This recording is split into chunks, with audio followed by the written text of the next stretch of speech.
Hello, brilliant people! Good morning po to all of you. Ayan, so meron nag-comment sa ating pinaka-latest na video. Sabi ni teacher, as for me, I am currently teaching sa cram school. It's a good start sa mga walang teaching experience at non-education graduate because may mga cram school na may karugtong pa to. Basahin nyo na lang doon sa video na yun kasi dalawa yung komento ni teacher. Now, maganda siya. Valid po yung idea ni teacher kasi first-hand experience. Okay? Kasi doon talaga siya nagtatrabaho currently. And I think nandito na siya sa Taiwan ngayon. But for me, si Sir Job, hindi magbabago yung stand ko, no pa rin. Okay? But buhay mo naman yun eh. Okay, professional ka na, malaki ka na, nasa legal age ka na to decide for yourself. Ikaw nang bahala sa sarili mo. Pero ako, I will not change talaga my opinion.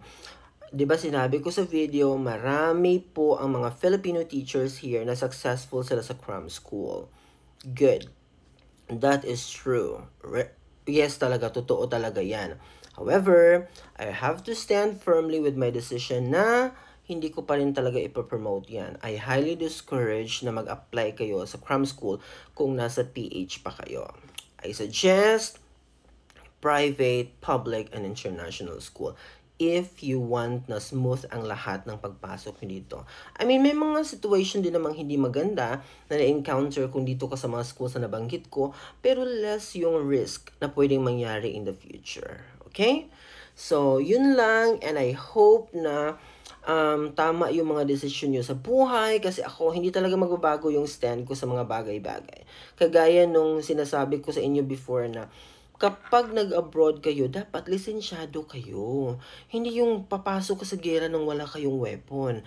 O etong sinabi ni teacher in relation to that, 'di ba sabi niya, pwedeng hindi education graduate. So, ibig sabihin, you are just thinking na kahit walang lisensya, pwede kang mag-apply.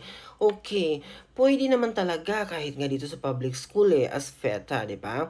Pero hindi ko pa rin yan pinopromote kasi I want you na kapag nag-abroad ka na, dapat full ka na talaga, full gear ka na talaga sa lahat ng mga kailangan mong ma-encounter here. Kasi bagong mundo ito 'di ba? Hindi natin alam kung anong pwedeng mangyari in the future. Kaya dapat maganda yung foundation ninyo. Okay?